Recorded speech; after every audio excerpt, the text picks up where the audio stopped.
यो कोभिड-19 ले हामी सबैलाई कहीँ न कहीँ पुर्याएको छ। हाम्रो मेन्टल स्टेजदेखि लिएर हाम्रो फाइनान्सियलले हाम्रो चाहिँ सब चिजलाई ठाउँ ठाउँमा पुर्याइरहेको छ। सो द्याट त्यो बिचमा पनि हामीले कसरी बाँच्न सकिन्छ र भन्ने विषयमा अलिकति म चर्चा गर्न चाहन्छु। Live life with the purpose, होइन?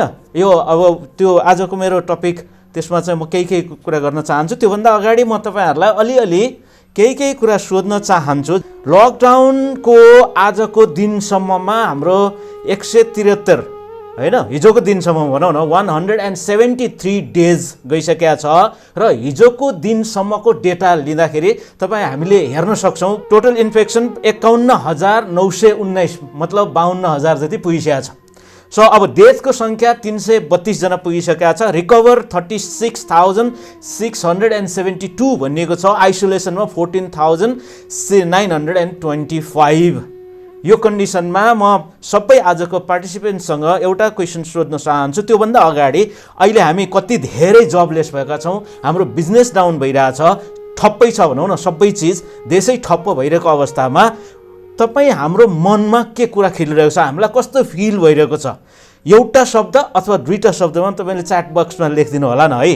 Thank you very much. सबैले आफ्नो कुरा राख्नुभएको छ। Actually feeling anxiety, worry, mess up, board and unsatisfied, frustrated, यो बिस्तार मान्छेहरूलाई हामीले जुन लकडाउनको भेरी फर्स्ट विकमा मान्छेहरूलाई कस्तो भएको थियो त भनेर हामीले त्यो सोच्ने हो भने लकडाउनको भेरी फर्स्ट विकमा, फर्स्ट डेमा लकडाउन हुँदैछ भन्दा मान्छेहरू कति धेरै सेलिब्रेटिङ मुडमा थियो, हो कि होइन? सेलिब्रेसन मुडमा थियो। एक हप्ता त यति धेरै सेलिब्रेसन गरे कि मान्छेले ओहो यो दिन मैले जिन्दगीभर कुरेर बसेको थिएँ, यही दिन हेर्नको लागि, यही दिन यो रमाइलो दिनको लागि, किनकि मैले परिवारमा टाइम दिन सकेको थिइनँ, मैले बच्चा बच्चीलाई टाइम दिन सकेको छैन, मेरो ड्याडी मम्मीसँग बस्न पाएको थिइनँ, मैले साथीहरूसँग राम्रोसँग गफ गर्न पाएको थिइनँ, घरमा आनन्दले चित्त बुझ्दो गरेर सुत्न पाएको थिइनँ भन्ने नै मेजर थियो। भनिसके सेलिब्रेसन मुडबाट पछि बिस्तार के भयो त? अब त्यति बेला चाहिँ सरकारलाई जिन्दाबाद पनि भने धेरैले, राम्रै गर्यो, असाध्यै राम्रो गर्यो, हामीले चाहे जस्तो सरकारले काम गर्यो भनेर भनेकै हो। त्योभन्दा पछि बिस्तार एक्सेप्टेसन मुडमा गएकै हो कि होइन? एक्सेप्टेसनमा मुड गइसकेपछि त्यसपछि बिस्तार मान्छेहरूलाई अलिकति दिक्क लाग्यो, होइन? दिक्क लाग्यो अब टलरेट मात्र गर्न थाल्यो। यो नभई पनि हुँदैन, यो पनि लामो पनि हुनु हुँदैन, नहुँदा पनि भएन, नहुँदा पनि भएन भन्ने खालको मुडमा गए र त्यसपछि बिस्तार सफोकेसन हुन थाल्यो। सफोकेसन हुन थालिसके बिस्तार के हुन्छ? अब इरिटेसन हुन थाल्यो। इरिटेसनबाट एग्रेसनबाट अहिले कहाँ छ? लगभग रिभोल्युसनको एजमा छ, रिभोल्युसनमा टाइममा छ। अहिले सबै कुरालाई लागिरहेको थियो।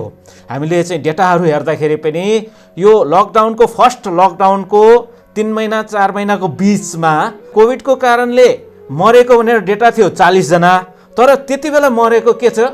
सुसाइड केसहरू कति थियो? 2218। हेर्नुहोस् है, 2218 जना त्यो टाइममा, जो फर्स्ट लकडाउनको पिरियडमा मरेको थियो। भन्नुको मतलब के त? धेरैभन्दा धेरै मान्छेलाई एन्जाइटीदेखि डिप्रेसनसम्म पुगेर आफ्नो लाइफदेखि वाक्क लागिसकेपछि अब केही छैन, केही पनि मसँग केही छैन भन्ने भावना आइसकेपछि नै उनीहरूले सुसाइड गरेको देखिन्छ। म तपाईँलाई किन यो कुरा जोडिरहेको छु भन्नुभन्दा अगाडि म एउटा फोटो देखाउँछु। त्यो फोटो तपाईँले पक्कै चिन्नु भएको छ। यो फोटोमा तपाईँले जे देखिरहनु भएको छ उहाँको नाम हो एन फ्र्याङ्क है। एन फ्र्याङ्क एउटा जर्मन गर्ल। जब हिटलरले त्यहाँ राज्य गर्यो 1933 मा जर्मनमा, त्यो गरिसकेपछि उनको फ्यामिली उनी चाहिँ नेदरल्यान्ड्समा सरे। त्यहाँ चाहिँ खतरा भइसकेपछि नेदरल्यान्ड्समा सरेका हुन्।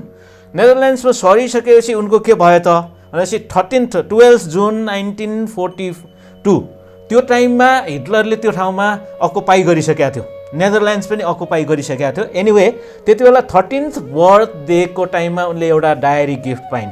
5 जुलाईमा एनको एल्डर सिस्टर मार्गोट, होइन, मार्गोटलाई चाहिँ अब त्यहाँको नाजीको कन्सन्ट्रेसन क्याम्प भनेर तपाईँले सुन्नु भएको छ। अब लेबर क्याम्पमा लान्थ्यो पहिला त।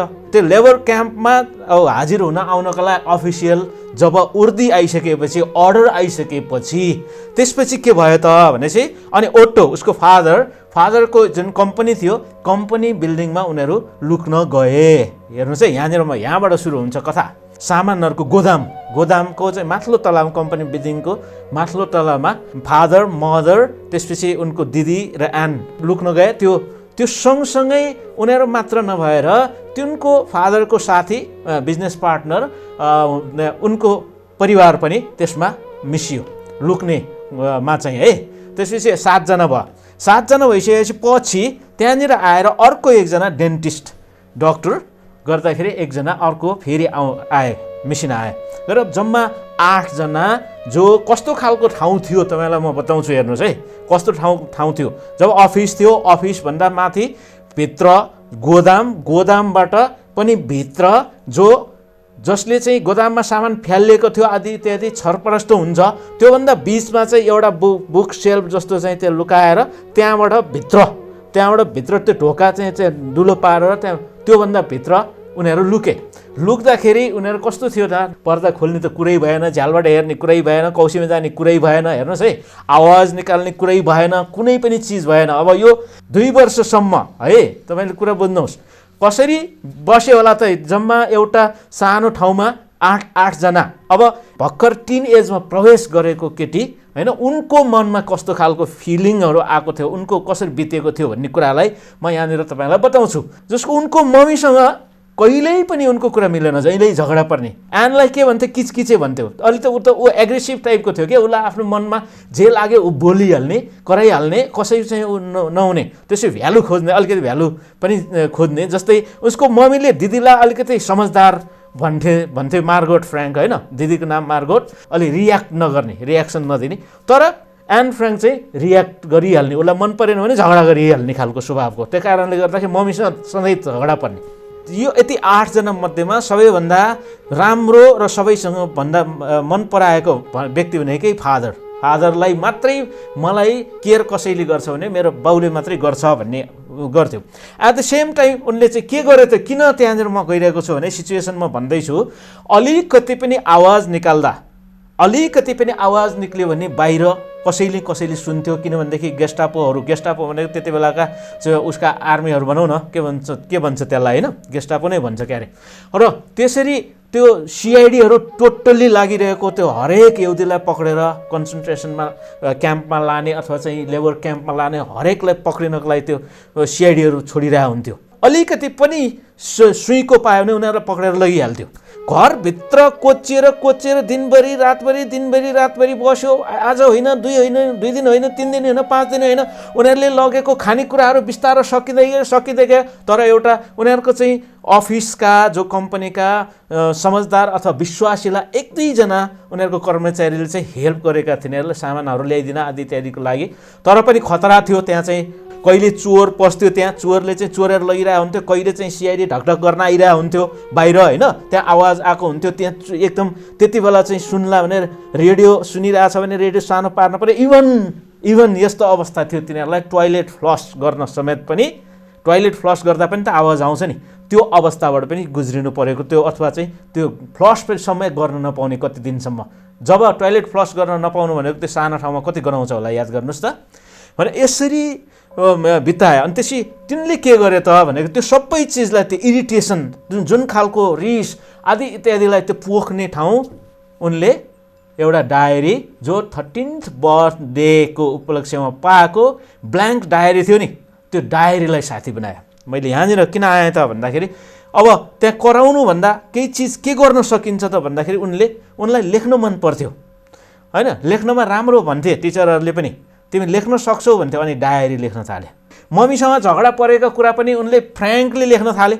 ड्याडीले भन्ने कुरा दिदीसँग कहिलेकाहीँ यो चाहिँ पिटर भन्ने अर्को हर्मन भ्यान डान भन्ने के यिनीहरूको चाहिँ परिवारको 3 जना परिवार हो। पिटर पनि अलिकति इन्ट्राभर्टको होइन, त्यति राम्रोसँग नबोल्ने लजाउने खालको थियो भनेपछि अब।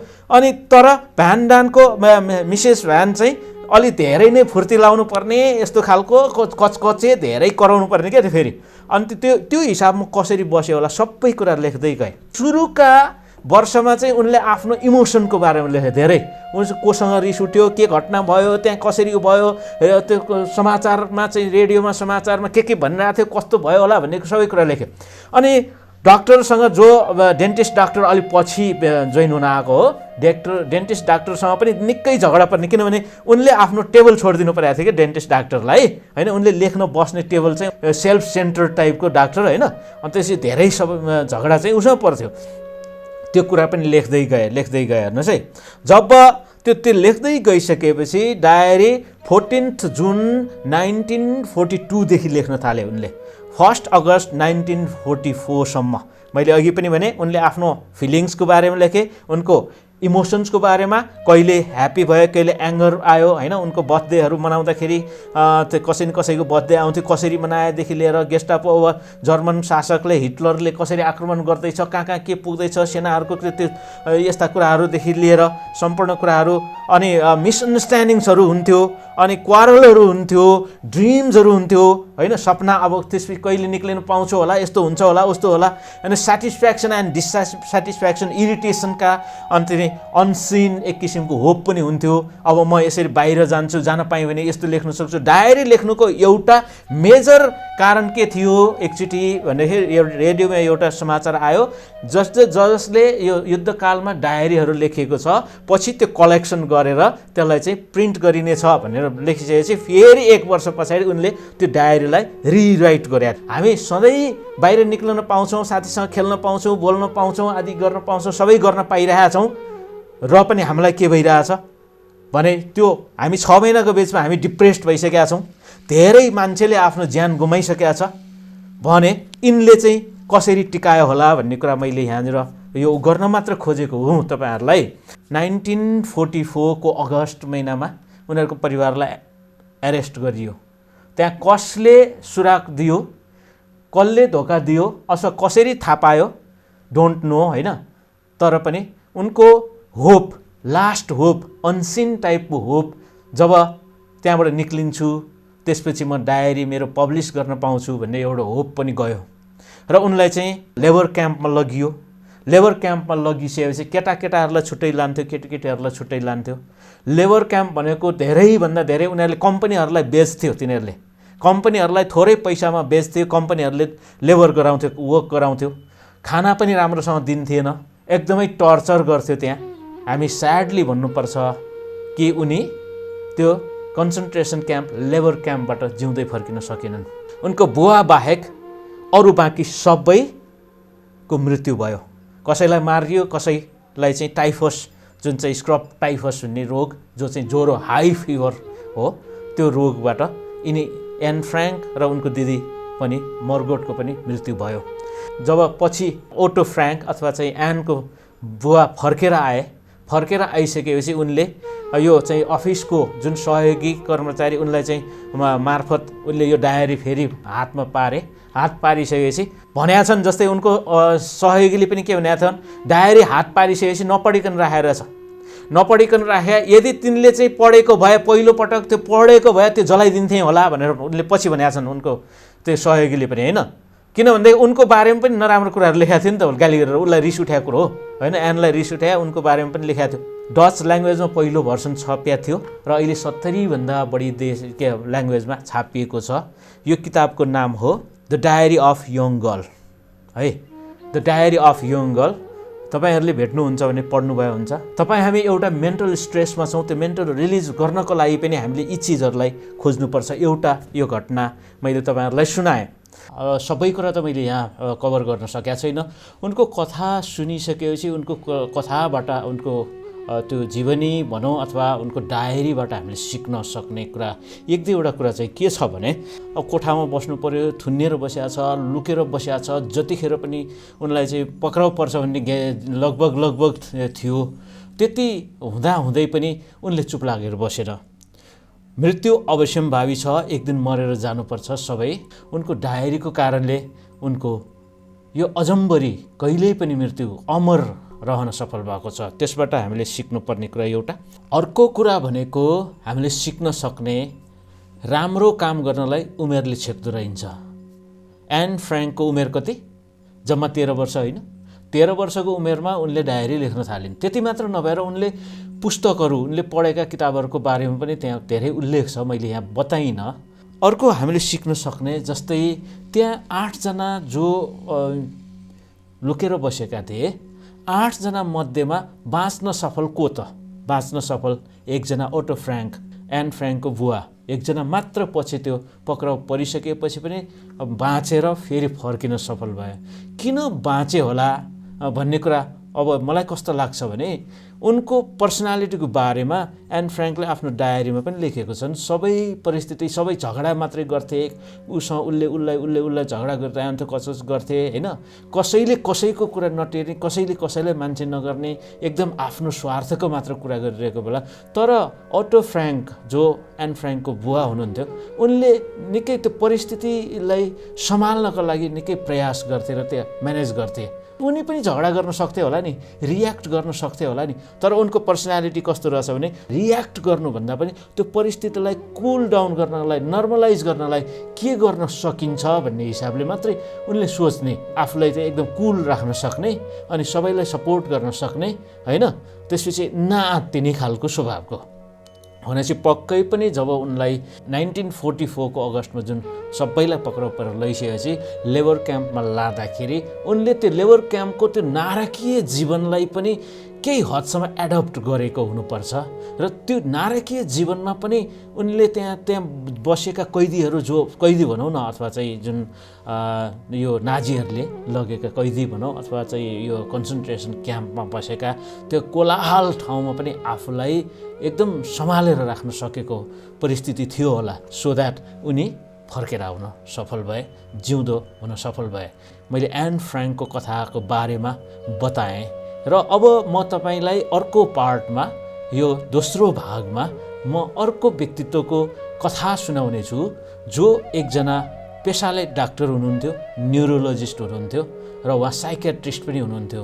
उहाँलाई पनि त्यसरी नै नाजीहरूले कन्सन्ट्रेसन क्याम्पमा लगेका थिए। उनलाई के भयो होला त्यो कन्सन्ट्रेसन क्याम्पमा? उनी जिउँदो फर्के होला, मृत्यु फर्के होला? उनी मात्रै होइन, उनको सम्पूर्ण परिवारलाई पक्रेर लगेको थियो कन्सन्ट्रेसन क्याम्पमा, लेबर क्याम्पमा राखिएको थियो। त्यहाँको सिनारियोको बारेमा म तपाईँहरूलाई बताउने छु। यसको अर्को भाग 2 तपाईँले प्रतीक्षा गर्नुहुनेछ भन्ने आशा लिँदै अहिले यतिलाई बिदा हुन चाहन्छु। धन्यवाद।